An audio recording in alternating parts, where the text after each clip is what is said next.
binaha ang ilang lugar sa Mindanao dahil sa malakas na pagulan.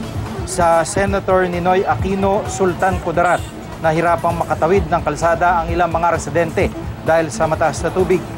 Agad namang responde lokal na pamahalaan at naglagay ng tali para mahawakan para hindi anurin ang mga tumatawid. Naging pahirapan din ang pagdaan ng mga motorista sa UP Maguindanao dahil sa gumuho naman ang ilang bahagi ng kalsada doon. Apektado ang ilang residente at magsasaka na naglalabas ng kanilang kalakal papunta sa poblasyon. Sumuong din ang mga motorista sa baha sa Cabacan, North Cotabato. Maliban sa baha na dulot ng malakas na ulan, mabilis din daw tumaas ang tubig dahil sa kakulangan ng drainage doon. Ilang mababang lugar din sa Matalam, Cotabato ang binaha kasunod ng malakas na ulan kahapon. Dahil dito, humingi naman ng tulong ang mga residente sa lokal na pamahalaan para ayusin ang malalaking kanal sa lugar. Nagkaroon daw kasi ng mga mga ito na nagdulot naging sanhi ng baha tuwing malakas ang pag-ulan.